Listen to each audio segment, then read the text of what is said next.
Shalom, and welcome to another in our series of podcasts from Temple Beth Am, a dynamic center for conservative Judaism in Los Angeles.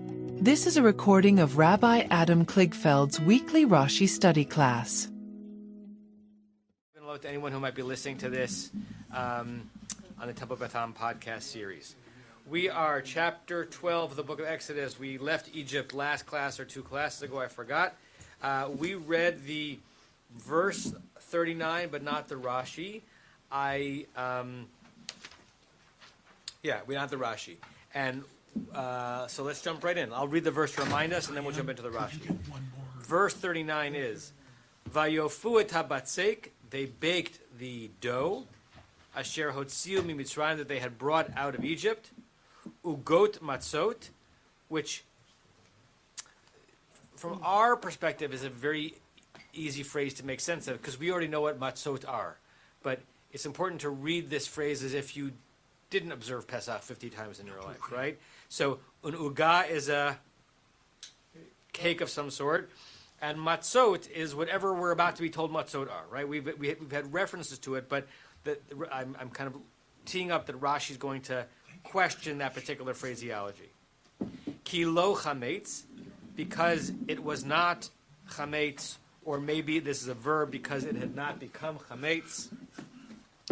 Ki gorshu mimitzrayim, for they had been kicked out, expelled from Egypt. Velo yachlu, they were not able, lihit mameya, we discussed that interesting word, they were not able to mama themselves, to wait, to linger. V'gam tzeda, and also provisions, lo asu lahem, they did not make for them. Okay? So we read that verse, we did not read the Rashi. Any lingering questions on the verse? Norm, do you have a question? I have a comment. Okay. Take the microphone. This verse, in my view, comes in at this place to prove what we learned last week, when we learned about how they went very quickly, as if they were on wings of eagles. It was very quick. And this verse proves it was very quick, because they had this dough when they left Egypt. And the dough sat there. And when they arrived from Ramses to Sukkot, when they arrived at the new place, it was still unleavened. Obviously, it took less than 18 minutes. Interesting. It was shmura matzah. Very good. Very good. It stayed unleavened. It didn't. Not only that it didn't take a full day to get there, but they got there almost immediately. Is there any space to move the chairs down a bit? Or can we put a chair in that corner between Elon and Matt?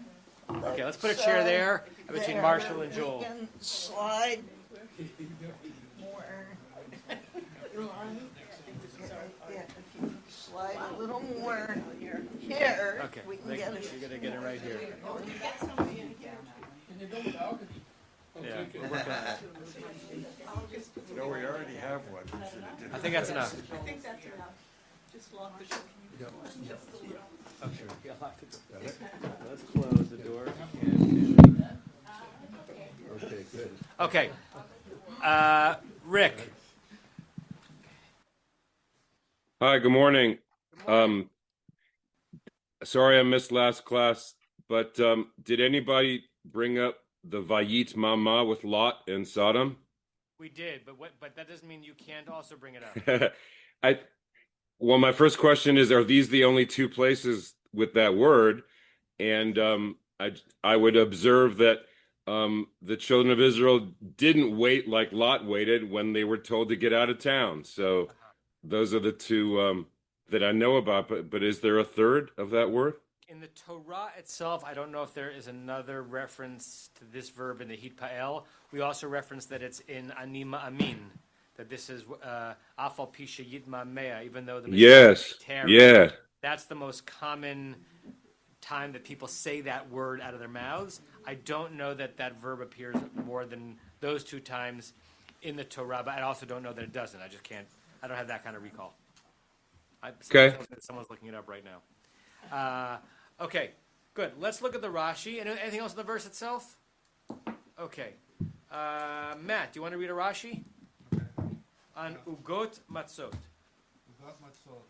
Harara shel matzah. Okay, so the first thing Rashi does is take the word ugot matzot and he turns it into charara shel matzah, which only makes sense as a comment if Rashi thinks, oh, chara shel matzah, is that the joke down there? Nice.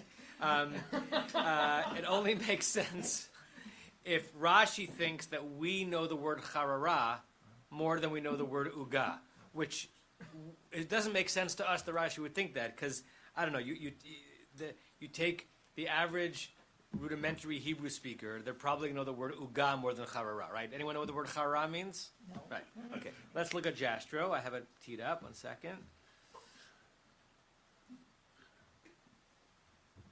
Okay. Sorry for those that's behind you. Okay. This is going to be kind of funny. Charara means, can you read it? A cake. Right? From the Department of Redundancy Department. Right? So the word charar is a cake, and then if you look at the next entry as a feminine noun, a thick cake, a rounded heap. Right? So kind of what it looks like before it goes on that overturned bowl that you cook it on. Was anyone around, or do you remember when? Yeah. What am I about to say? I can't remember his name, but he showed how Take a to make microphone. old-fashioned Yeah. pita. Aaron Asher. Yeah, Asher, right. Right. So for a while we were either doing something very traditional, or we were violating Pesach and becoming chayav karet, because Aaron Asher, who is of Sephardi descent, had a long series of conversations with us where he basically reminded us that whatever matzah was back then, it wasn't what comes out of a box now. It probably wasn't square. It probably wasn't a cracker, and it probably wasn't that thin. And one of the proof tests of that in the Seder night, what's the proof text that matzah was not, what do we have now? Korech. Because korech means to fold something over, right? And have you ever tried to do korech with our matzahs? It doesn't work so well. Right? So for a while, we studied this carefully, because the truth is that if you get this wrong, at least according to halakha, you're in trouble. 1 second, Stevie, right? You're really not allowed to eat chametz. So we decided to have him teach us make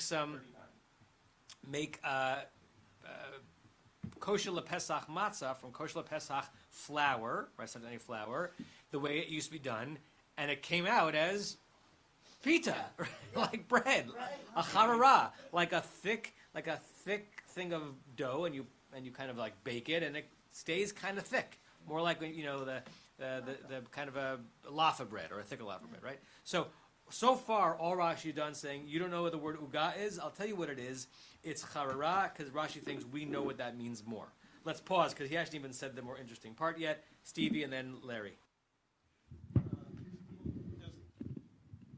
There's a number of rabbinic texts that fairly clearly indicate that matzah was soft and pliable, but the word korech is a somewhat dubious proof, because, as some people pointed out, it could well be that it was wrapped in the lettuce and not wrapped in the bread.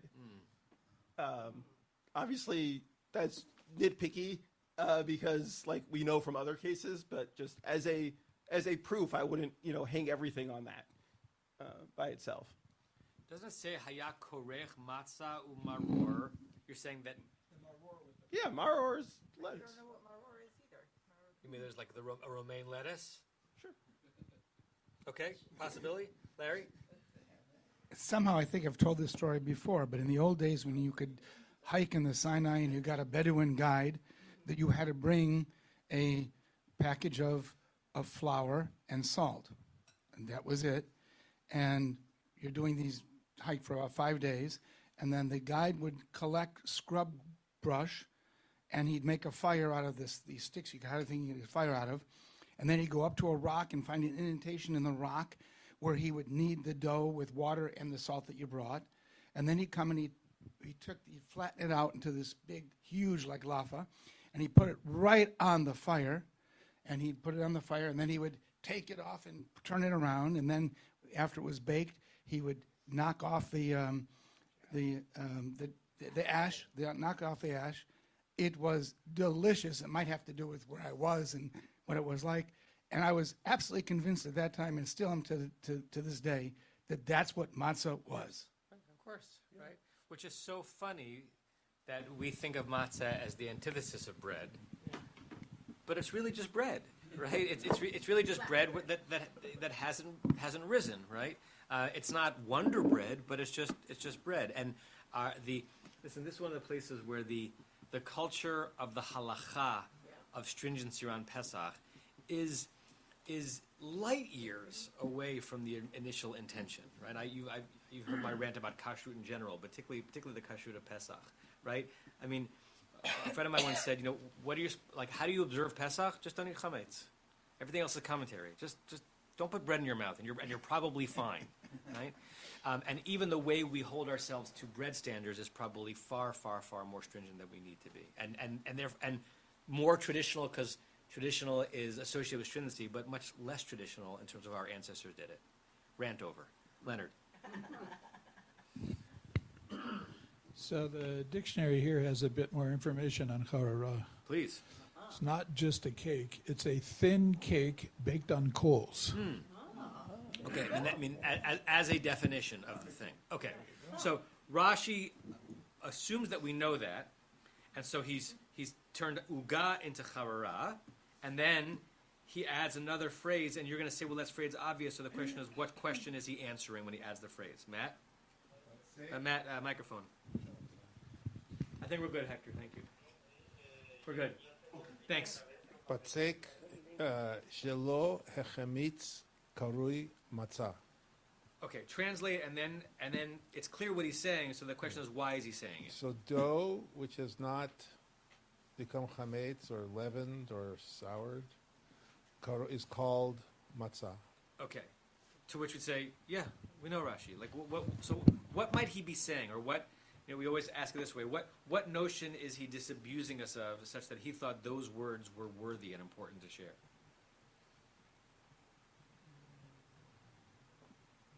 It's not earth-shattering, by the way, I don't think, but it's worth at least deciphering. Yes, Sandy. Let's give Sandy a microphone.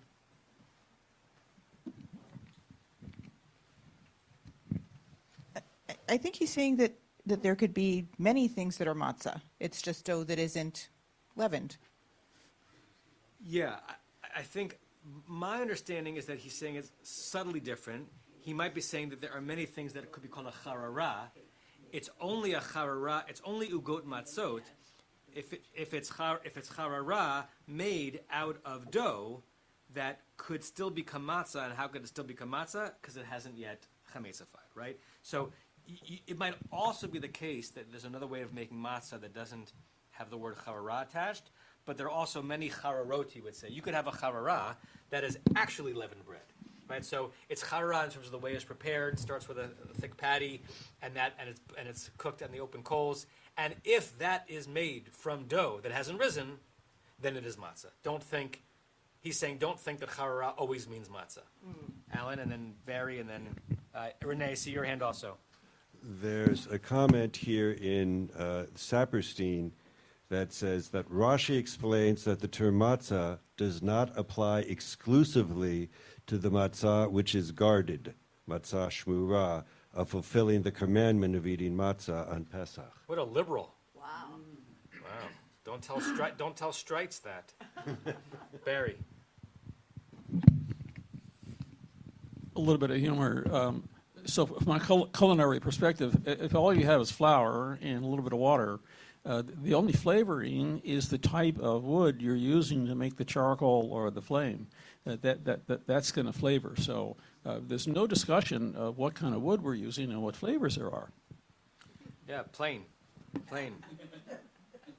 With a little bit of onion flakes. Not so bad. Okay, Renee. Behind you. Hold on. Renee, your hand's been up for a while. I just wanted to ask the question if it's related to shorish wise in any way to the colloquial word of chara. There was already a snickering joke about that at the other end of the table. Wasn't it? This is a way of putting down the quality of the bread. Probably not, but I don't know for sure.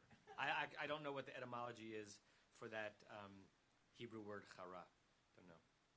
Don't know. It strikes me that it enters the lexicon not via like pure Hebrew, but I don't know. Chara was? Yeah, she's asking about chara. Yes, Rebecca. So the verse says they baked of the dough matzah. So matzah sounds like the baked product. But in Rashi, he seems to say the dough, which the batzek, which has not become sour, is called matzah. So the dough itself that hasn't leavened, you don't necessarily have to even bake it. Right. There's some editions of Rashi that put a mem before the batzek to say mi batzek shalohich mitz karui matzah. And even if the mem isn't there, it's understood to mean that it's implied. Like not that the dough itself is matzah, but it's only matzah. If you cook it like a charara, it's only matzah. If it was from dough that would have been considered matzah appropriate, matzah possible. Okay, great. Matt, next one. Microphone.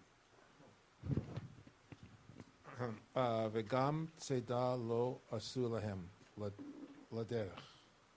So the vegam tzeda lo asu lahem means also provisions they did not make for themselves. Laderech, for the road. Right. So we could ask the question: what does Rashi think we're thinking, such that he has to add the word laderech in? It's unclear. Maybe he's saying that don't read this as that they in general weren't able or weren't used to providing for themselves, but specifically they didn't have all the things that you would think someone would need for a journey of the distance that they think it's going to be on. And I think that little word laderech, setting this up for the journey, is setting up the next comment where he's going to spin a lovely Dvar Torah out of this. Right? This is a little bit of sermonica from that line. Go ahead. Magid shivchan shel Yisrael shelo amru he'ach neitzei lamidbar below tzeda. Okay. Translate. I'm not sure about Magid shivchan. The subject of the word Magid is the text itself. This text, the text being told this way, is to Magid. To say. Shivchan, the Shevach. Is to praise? Right. It's all of this is to be displaying praise. Praise of Israel. So they didn't even ask, how will we go out to the desert without provisions? Right. So they're leaving Exodus night. They have a little bit of unrisen dough.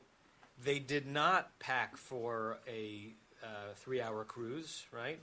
They just figured that God will take care of them. And so in this case, Rashi says, this suggests that you have a people already faithful, already believing that God will provide. Keep going. Ela he'eminu v'halchu. Rather, they believed and they went. Okay, but who? Who shemufurash b'Kabbalah, which is spelled out in the received Kabbalah in the correct. When scriptures, Rashi uses scriptures. Correct. When Rashi uses the word Kabbalah, he doesn't mean the Kabbalah Center. He doesn't mean mysticism. He almost always refers to Nevi'im, the prophetic section, because the notion is that the prophetic tradition through Isaiah and Ezekiel, etc., was received, not given at Sinai, but still somehow received, filtered through the heavens. And so he's referring to a verse from Jeremiah. I'm going to bring it up onto the screen. Some of you might know this verse from a song. Some of you might know this verse from a haftarah in the high holidays. Okay. Not the bullfrog rock. Okay. Shall I read?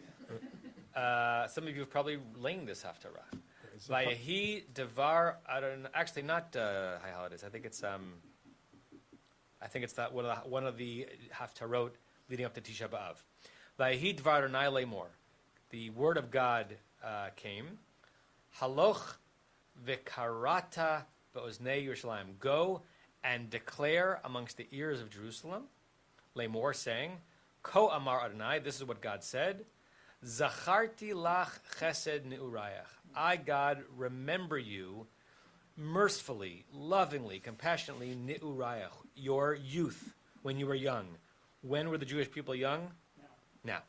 Right? This is the birth, the wooing leading up to the wedding of the Jewish people with God at Mount Sinai. This is the youth of the relationship. It's not referring the tradition is that this verse is not referring to Abraham, Isaac, and Jacob, but the nascent relationship of the freed Israelites and God. Could Chesed Nurayach be read as the grace of your youth? It could be read that way also. The translation here is, it's very clunky. I accounted to your favor the devotion of your youth. He was reading Chesed as devotion. Ahavat kalulotayach, the love of when you were a bride. Kala kalulotayach. Lechtach acharai bamidbar. How did you show me your love when you, Israel, were my bride? When you lechtecht, when you walked, acharai, after me, bamidbar, in the wilderness. Be'eretz lo zruah, a barren wilderness that was not seeded. So Rashi says that the tradition in Jeremiah remembers this moment when they left Egypt with nothing on their backs, in love with God, reliant on God to provide for them. Which verse are you reading? Chapter 2, verse 1? Chapter 2, verse 2 of Jeremiah. So that's Matot. Parshat Matot. So one of the Haftarot before Tisha B'Av, right? 1 second, Tova. This became a very popular song in Frum circles, particularly to sing on Sudash Lishit. Zacharti la chesed neurayich lechtech acharai b'midbar. Does this ring a bell for when Eretz lo zerua? It's a slow, they call it slowach, like a slow, sweet tune to sing a Shabbat wains. So that's what Rashi says is being referenced in Jeremiah, our moment where the Israelites left clearly trusting in God. Tova, let's give Tova a microphone. I'm stumbling across both the following word and also what we've been reading, that they left without making provision, because we've just spent the last few verses talking about how they went to their neighbors and they borrowed cloaks and they borrowed silver and gold, and now they have flocks and herds and cattle with them. Yeah. They're not exactly without provision. Yeah. And so, I mean, it's a lovely drash, but I'm puzzled by the juxtaposition of those two sections. Yeah, you're right. It's hard to associate them or resolve them. You know, if someone were stretched to, they could say they had gold and they had smalot, but they didn't have dry goods, right? They didn't have the food they would need, and the trust was that God was going to feed them. They had some goodies, but they didn't have the primary things you need for the provision. But it might be a situation where the question is better than the answer. Yeah, it's not 100% consistent. I think we mentioned this last class or two classes ago, that this is one of the target sections for 19th century biblical critics to point out inconsistencies in the narrative, like chapter 39 of Genesis with the Ishmaelim and the Sacharim and the Midianim, that there you could find holes here or redundancies or inconsistencies. Barry and then Larry. So I find troubling here, they're leaving in faith that God will take care of them. And a short time later at Sinai, they don't have that faith. You mean at the golden calf? The golden calf, right. Yeah, they didn't have it's a rough first few years of marriage. But this is a short, how long time is it from leaving to Sinai? How many days is this? Right. I mean, we understand it in terms of the holiday cycle as 7 weeks, obviously, but that doesn't necessarily mean that the Torah proves that in its own internal accounting. Yeah. But yeah, the relationship soured pretty quickly. It's a bad honeymoon. Larry, then we'll go down the side. Yeah, speaking of biblical criticism, so Pharaoh told Moses, or told the people, I forget who he was talking to, go out and worship. And remember, every time that Moses is making the demand is that we can go out and worship. Yeah. Supposedly come back. And the instruction that had been given all along was prepare your homes, matzah, and all that stuff for 7 days. These are the homes that they're living in. Maybe they thought they were just going out for a short sojourn to worship and come back. They believed Moshe's line to Pharaoh. Yeah, that's what it was all about. And why didn't they come back? Maybe not because they intended to go all along, but then it turned out they got chased. Yeah. And once you get, that's far in the future, but I'm puzzled by this. Are we going temporarily or going permanently? What's the whole plan? So this business about not having provisions could be seen in the context of, well, if you're only going out to make a sacrifice and come back, because remember they had to take their flocks, Right. then maybe you don't need to bring all of your household effects and all of the food that you expect to have on a journey of 40 years. In the long kind of speech of God telling Moses what to tell the Israelites to actually get ready for Exodus night, it would seem clear from that section that what's being transmitted to them is that this is real, right? And you're not coming back. But what you're suggesting is that there may have been planted in their mind, having heard the reports of previous interactions between Pharaoh and Moshe, that they didn't know if they were going forever. Yeah. Stevie? Yeah, I'm going to say much the same as what Larry said, that I think this is the reason Rashi has the word laderech to start with, right? That the issue, like, the pasuk itself says, Kigor Shumi Mitzrayim, right? They were forced out, right? So we're not crediting them for leaving on a dime because they were forced out. But once they were out, they didn't have to, follow Moshe on this long journey. They could have thought like, oh, well, we're going to go to the closest spot and stay there or whatever, something like that. But no, they're willing to go into the wilderness, right? And Rashi also uses the word, Neitzach Lamidbar, right? That like they're going into the wilderness, and it's like the Laderech that they don't have provisions for. Very good. Nice. Marshall? And then we'll go back to Diane. I was just looking at the Mechilta, which gives a little more expanded text. Please. Which is sort of interesting. It says here, Shelo Amru, and then inserts the word Lemoshe. They did not say to Moses, He'ach neitzei lamidbar ve'ein lanu tzeda laderech. How do we go out to the wilderness? We don't have any food for the way. Ela he'aminu v'halchu acharei Moshe. But then they believed and they went after Moses. So in effect, they were accepting Moses' guidance as to how to proceed. Yeah, and then as Rashi says, Jeremiah remembers it, they were following after God, right? The Lechtech Acharai Bamidbar. That's awesome. Yeah. Diane, can you bring that? Oh, yeah, Megan. So, sorry, if you don't mind, I want to go back to the matzah because I'm sitting here puzzling about when matzah became what we think of as matzah, and it's actually, so I just looked it up very late. I'm wondering what Rashi thought when he was thinking about matzah, because the first matzah making machines, the first machine was built in 1838. So presumably before that, people were baking matzah in their own homes. And so we actually, the first year that we were in Upper Volta, so this is 1975, right? The only thing we had was the Jewish, what's it called? Thank you, the Jewish catalog, which we had with us. And we weren't even particularly observant at that time, somewhat, but, and it came to be Pesach, and we didn't know what to do.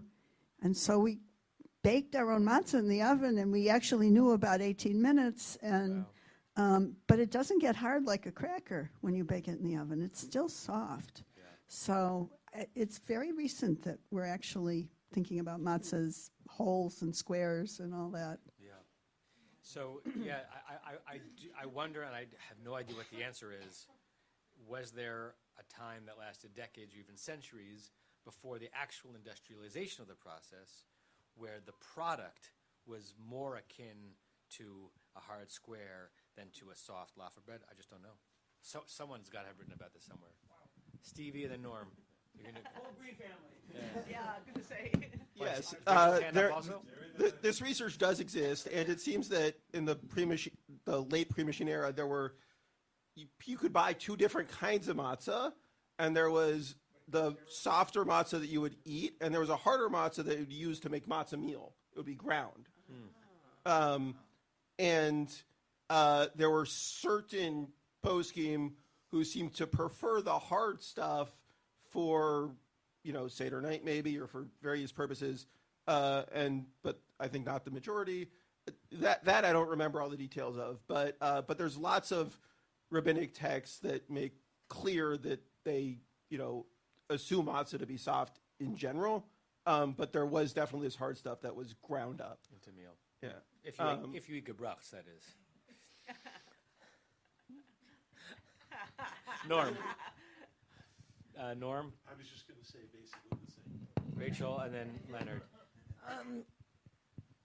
An artifact that's seen sometimes in museums of kind of just old stuff is a rolling pin with little tiny prongs sticking out. One of my friends has one from her great grandparents. Pre-industrialization, that was the tool for making matzah. Yeah, right. To let the air escape to prevent unnecessary rising. Leonard, and then your hand up, Cindy.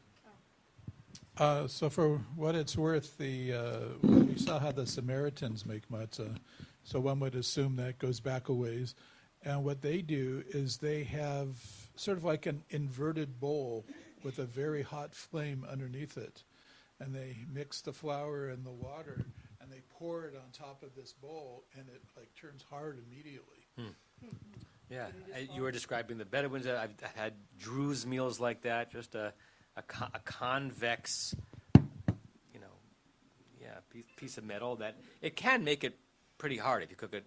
It's not going to be like a Manischewitz matzah, but you can cook it to such a level that it's not soft anymore. Sandy? No? Okay. All right. We're halfway through that Rashi, so Matt, you're still up. Wait, does he have a microphone?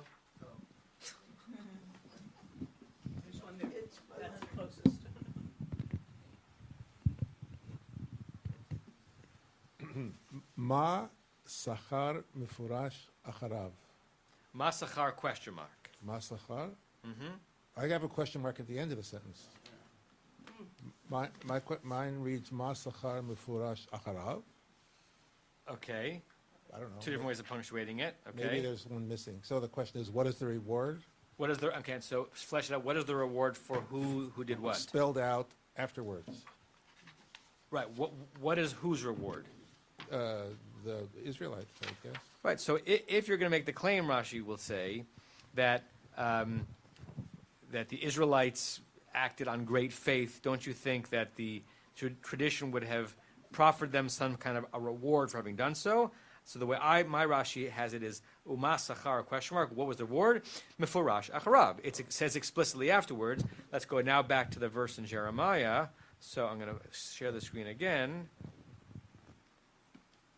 The next verse is Kodesh Yisrael Ladonai. Israel was holy to God. So in the context of Jeremiah, it could just be a generic statement that is describing Israel's relationship with God. Rashi says that the reward for having acted so faithfully is that God considered you Kodesh, and considered you Kodesh then, and still considers you Kodesh now. Okay. Okay. Anything else, Matt?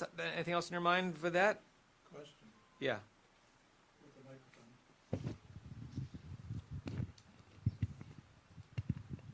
So is this saying that the people Israel are the holy to God, or is it the land of Israel? You mean in the verse of Rashi, in Jeremiah's verse, or in Rashi's? In Rashi's quoting thereof. In Rashi's quoting thereof, it's the people of Israel. Okay. That you're saying in Jeremiah it might be different? I don't think so, actually. Kodesh Yisrael Adonai Reshit Fuata Kol Achlav Yeshamu. It might be somewhat interchangeable. I think the prophecy of Jeremiah is describing, I think that the people as Kodesh and the people as Reshit Fuah, the people are God's first fruits. And it's a metaphor. Kol achlav yeshamu. Anyone who ate the first fruits would be guilty, meaning anyone who would threaten or devour the Jewish people, Israel, would be guilty of eating something they were not entitled to. That's, I think, Jeremiah's language. So I think it's probably both. Okay. Yeah. And the prophecy is then terrible things would befall anyone who consumed God's first fruits. Who are God's first fruits? I think not the land, but us. Yeah. Barry, and then we'll read the next verse. If the reward for leaving in a hurry with no provisions, the reward to the Israelites is being kodesh to God, they haven't learned enough yet what their connection is to God, that's sufficient for them to be out in the wilderness with Moshe gone and retain their faith, waiting for him to come down. Kodesh was not enough. Yeah, and these are all obviously layers that overlap and don't all kind of satisfy questions that could be asked on later verses. But Rashi's throwing that into here. Think of this moment as a eager, faithful bride trusting the husband she's about to marry, that all will be taken care of, even though there's no physical guarantee. And yes, and then it sours pretty quickly. Okay, let's read verse 40. Okay, a note on verse 40. We made reference to this last week, 2 weeks ago. You'll know just by looking at it, even if you haven't read through it, Rashi has a very long comment on verse 40. We're not going to read all of it. I know. It's been a very long time since we skipped part of a Rashi. Did anyone remember the only Rashis I don't read are?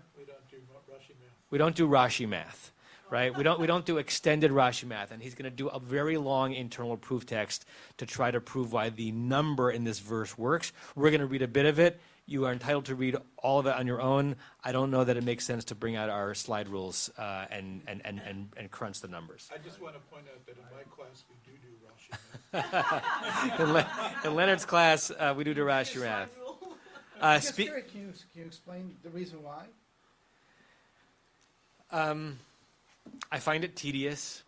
I know where he's going to end, and sometimes it's just not worth it for me to go through all of the internal proof text, and to carry the one. Math is hard, It's one of my worst subjects in Learning League, On the Learning League, everyone in this group except for Larry, math is at the bottom. Okay. Let's see. Who have we not heard from today? Alan, do you want to read verse 40? I need to take a pass. Okay. Rebecca Menace, you want to read verse 40? Sure. Microphone. Good. Yeah. But I want to do the math. Okay. We're going to do some of the math, just not all the math. ומושב בני ישראל אשר ישבו במצרים 30 שנה ו400 שנה. And Israel, I guess the years that Israel spent in Egypt living or settled were 430 years. Good. It's hard to translate this into English without using a verb, even though the Hebrew is a noun. The moshav, the settlement of, the settling, the dwelling, you almost have to turn into a gerund, of the children of Israel, that they had dwelled, same root, in Egypt was 430 years. Okay. At face value, 430 years, right? If you know a little bit about some of the Exodus math and Haggadah math and Egypt math, you know that there's more than one number associated with our sojourn in Egypt, and so Rashi is going to go into that, and we'll get a part of the way through to get his basic concept. We're just not going to necessarily follow through all of the internal proof text, but I saw a hand up. Larry. I'm not going to talk about the math. Okay. I'm going to make two comments. Yeah. One is you might want to just glance ahead at the next two verses, and especially at verse 41, where it talks about V'yehi be'etzem hayom hazeh. So these verses, and this happens occasionally in the Torah, is the narrator stepping back and giving you an overview. We've stopped the narration of the story itself, and since Diane and I are watching Ken Burns' The American Revolution, it's kind of like, this is a Peter Coyote voice, who's the narrator, as opposed to the Paul Giamatti voice, who's pretending to be John Adams. Oh, he's reprising his role from the HBO series? He is. It's very interesting who's doing which roles. So that's went to one my thing. high school. He did. Great actor. And the other thing is, a translation from Aryeh Kaplan. You wouldn't think there'd be any question about the translation here, right? Because this is such a clear verse. Right. Aryeh Kaplan translates it as, The lifestyle that the Israelites endured in Egypt had thus lasted 430 years. Bizarre. And why? Is so there a note on that? So he cites Hirsch and Mechilta Megillah 9a, but then he goes into the math. He doesn't ever explain why he uses the translation lifestyle. And Alter doesn't do that. He quotes Hirsch? It says it just Hirsch, but no reference, and then CF, which I think means the previous, cross-reference. right? Mechilta Megillah 9a.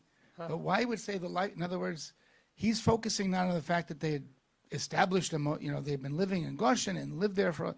He's saying they lived as. The way I'm understanding it is that lifestyle of living as slaves, as opposed to being free, lasted for this amount of time. So maybe that has to do with the math when you count from. Well, here, I'll share with you Hirsch, and we'll see if you agree with it. Hirsch says, I think we'd all agree, Es heißt nicht Sonden und heißt nirgends sonst de Wunden. He wrote in German. So, yeah, I have no idea what he said.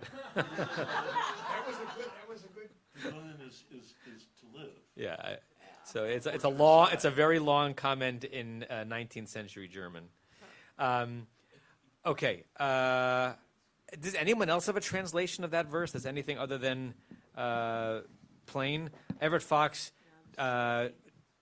creates the noun out of Moshav, now the settlement of the children of Israel, which they had settled in Egypt, because he wants the noun of Moshav to match the verb of Asher Yashvu, was 30 years and 400 years.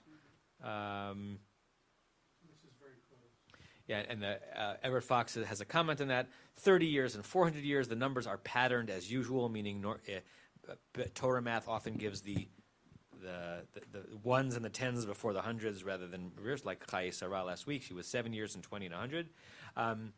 The total disagrees with Genesis 15:13, which reckons it as 400 years. We're going to look at that verse if we get that far today. The differences seem to be more over which patterned numbers to use and not historical exactitude, meaning he's going to say, Rashi, you don't need to do all the math you're going to do. It's just like the other references to just 400 was just a rounding up as opposed to an exact thing.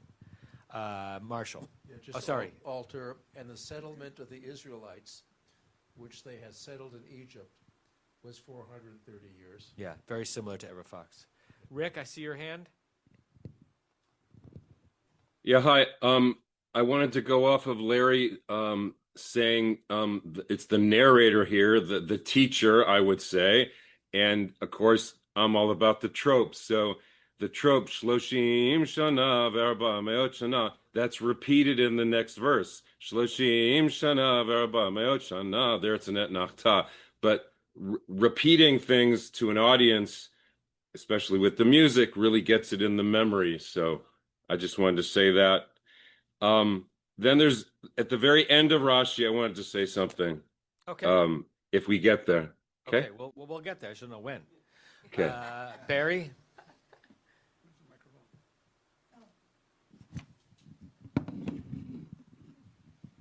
Well, I don't want to do the Rashi, but just we've all seen it. But the word umashav, but the habitation is something other and beyond only the Yeshvu in Misraim.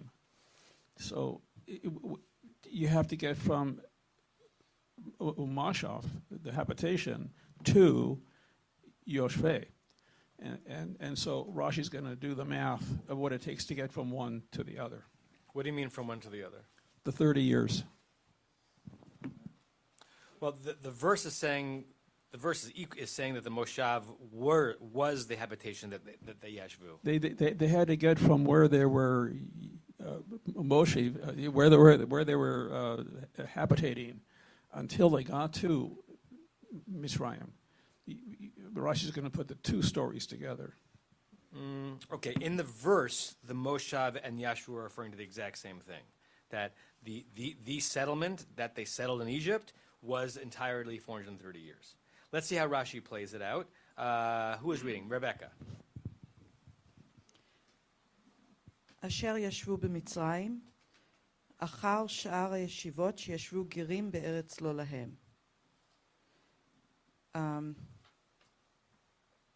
after the rest of the settlements that they sat as foreigners in a land that's not theirs. Okay. So Rashi's first kind of laying down the gauntlet and saying this number does not just refer to years of what? Slavery, right? Yeah. It does not refer just to years of slavery. It's going to refer to all of the times where Bnei Israel were not yosheving, not dwelling in Eretz Canaan, but they were yosheving in a land asher lo lahem, that was not theirs, which is a reference that we'll get to either this time or next time to the original prediction that God gives to who when? To Avraham at the Brit Ben HaBetarim, right? That they're that another nation is going to oppress you, and I'm going to judge them. So, and there's a reference to that to Va'avadum ba'eretz lo lahem, in a land that they're going to be oppressed, in a land that's not theirs. So, first Rashi is saying is whatever this number is, it refers to all of the moments where the Israelites are not in their own land. Go ahead. Yes. Doesn't it say achar, meaning not included? Right. That was my feeling too.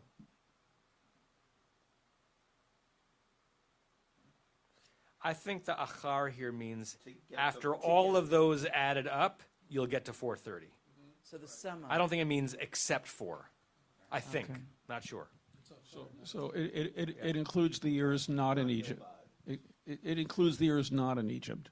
Well, we don't know that yet. He's saying it's not just referring to slavery. It's all of the dwelling that took place out of their own land. Okay? If you add all that up, Shloshim. 30 שנה ו-400 שנה, 430 years. בין הכל מי שנולד... בין הכל, put a period there, right?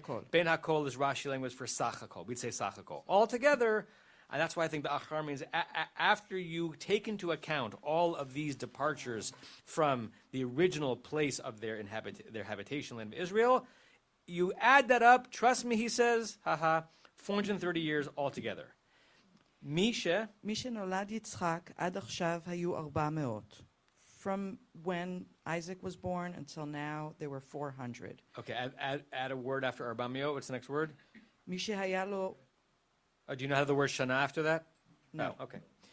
So from the moment that Yitzchak was born, later on in the comment, he's going to try to prove this. That's the part we're going to skip. But take it at face value that from Yitzchak's birth until this moment was 400 years. משהיה לו זרע לאברהם נתקיים. From the moment he had an offspring, Abraham had an offspring, it became a reality, or it stood that כי גר יהיה זרעך. Okay, so and why is it significant to mark some of this from Isaac's birth? Because the prophecy that God gave to Abraham was that you're going to have offspring, and once your offspring is alive, then the prophecy of ki ger yeh zarecha, that your zera, your seed, will be a stranger. Well, that you don't have zera until you are until you are a parent, right? And that goes back to, let's look at that verse. Hold on, let me pull it up. Yeah, hold on. I'm going to put it on the screen. All right. Is it big enough there? This is Parshat Lech Lecha, the Brit Ben HaBetarim, the scene with the initial covenant. What's the previous verse? Yeah, the previous verse, he goes to bed, right? Tardema, there was a great sleep that fell upon him. Vayomer Lavram, God says to Avram in his sleep, Yadoa Teda, you will verily know, Ki ger yeh zarecha, that a stranger will be your offspring, which means don't start the counting now because you don't have a zera yet. Be'eretz lo lahem, that's that language that Rashi borrowed, in a land that's not theirs. Va'avadum, they, meaning the other people, will work them hard. Ve'inu otam, will afflict them. Arba ma'ot shana. So there's the 400 years, but the 400 years, Rashi is saying, God is saying to Avraham, hasn't begun yet. When you have a zera, start counting. Okay? Hold the thought. Keep going, Rebecca. ו30 שנה היו מי שנגזרה, where is, oh no. Sorry. It's okay. You're right there. ו-30 שנה היו מי שנגזרה גזירת בין הבתרים עד שנולד יצחק. And now he's going to make part 2 of the claim that from the moment we just read from the Brit Ben Abitarim until the moment that Isaac is born is 30 years. Rashi's math does work out. I just don't know if it's useful to go through it. And therefore, from the moment of the decree to Isaac's birth, 30 years. From Isaac's birth to now, 400 years, altogether 430 years, right? All of the time that they the prophecy of the settlement. Now, what's interesting is that not all those years were spent outside the land of Israel, right? So it's almost like he's saying the 430, the Moshav does not necessarily refer to the physical or geographic displacement from the land, but the years in which God basically made it clear that you had a tenuous relationship with this land, and it's going to be tenuous until you're finally released from Egypt later on. Okay? Let's pause, Sandy. Let's give Sandy a microphone. Doesn't he explicitly say that he is going to give him the land, that it's not yet theirs because the iniquity of the Amorites is not yet complete? In the Avraham scene? Yeah, I mean, they don't belong in Israel yet. It's a land that will be theirs. It's not a land that is theirs, right? Right. But how does that impact the math? So if they're counting, I'm agreeing that if it doesn't need to all be in Egypt. I see, because it's not not yet lahem. It's not yet theirs. Right. Okay, that could be what Rashi has in mind. Yeah. Now, when Rashi, the next line of the Rashi, the Efshar, all that. Really until the end of that comment, you are entitled to read, and you can play the game and add up the ciphers, and it will add up. I just don't know if there's a whole lot of illumination for us to go deep into it. But the pullback is this verse can make sense depending on which way you choose to count internal mathematics in the Torah. Okay, Leonard.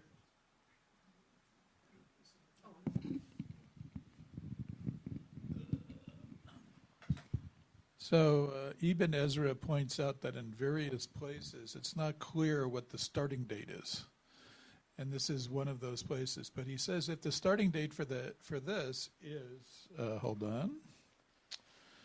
the reckoning of the departure of Abraham from Haran from Canaan, and it says in fact exactly 215 years elapsed between that event and Jacob's migration to Egypt, yielding the same time span for the stay of the Israelites in Egypt. Half and half, and take 215, multiply it by 2, sorry for the math, you get 430. Interesting. Yeah. There are some who live for these Rashis, who love to be inside of the abacus. I'm not one of them. Diane. Can we talk about the last sentence, which doesn't have to do with the math, but something else which is very strange? The last, what sentence? Of Rashi. We're all excited. About Ptolemy, yeah. Actually, there's a footnote in my book. Sorry. There's a footnote that explains that apparently... I'm sorry. The final part says, see, where is it? This was one of the passages which they altered for King Ptolemy. It's referring to the Septuagint, and there's a footnote that expands on it. It's referring to the Septuagint translation, which evidently has added, and in other lands. So making explicit, it wasn't just in Egypt that this count applies, it was in other lands is actually added, and that was done so as to make it clear to Ptolemy, for whom the translation was commissioned, what the meaning was. That we were not blaming the Egyptians for all of the exile? Well, that total count, yes, was not just in the land of Egypt, but in other lands as well. Go ahead, Stevie. Rashi says other lands, I think, but in the Mechilot here, it which I can check the Septuagint later, but it says Be'eretz Mitzrayim u'Be'eretz Canaan u'Be'eretz Goshen, as like all parts of are in the pasuk. Yeah, like it has those words in the pasuk. Okay, I mean in the translation of the Septuagint. Interesting. Rebecca, and I see your hand, Rick. So I kept thinking how the Shloshim Shana, with the word Shana there before they say the Arba Meot Shana, clearly makes the Shloshim Shana a subtotal, if you will. And so I think that maybe the Shloshim Shana relates to the first phrase, Moshav B'nai Yisrael, which not necessarily a physical dwelling, but a growing and coming together and germinating of the people from Abraham until Isaac's birth. And then the second phrase about they dwelt in Egypt then is the one that's the 400 years. So it's parsed that way. Mapping Moshav onto Shloshim and Yashvu and to Arba Ma'ot. Interesting. I don't know if that Rashi has that in mind, but that's an interesting way of thinking about it. Okay. Rick, you might be the last comment of the day. And then I have a scheduling announcement. Okay. I just love the details of things. So the way Rashi spells Ptolemy is without the P. He could have put a pay and then Talmay, but he just puts Talmay without the pay. Right. I just Purely think that's phonetic. Amusing. Yeah. No silent letters in Hebrew. Right, which is why a lot of people think that street off of King George is Rehov Lincoln. Because, what's that? I'm just saying that's so funny that Israelis are convinced that that's the way you say that word. Lincoln, because that's... They say Lincoln and they say, no, we can't, there's a lamed there. Right, exactly. Rehov Lincoln. Okay, I'm not available next week, the day before Thanksgiving. Are you, Leonard? Okay, so next week class on Zoom only. So from my perspective, happy Thanksgiving. And I'll put that a note in the Rashi chat also, just to make it clear. Have a good day, everyone. And then when we start next time with me, we're going back to the 430 years, because as we already said, it's repeated in the next verse. You've been listening to another in our series of podcasts from Temple Beth Am, a dynamic center for conservative Judaism in Los Angeles. If you enjoy these podcasts, we invite you to write a review on the Apple Podcast website or wherever you get your podcasts. For more information on Temple Beth Am, Los Angeles, please visit www.tbala.org.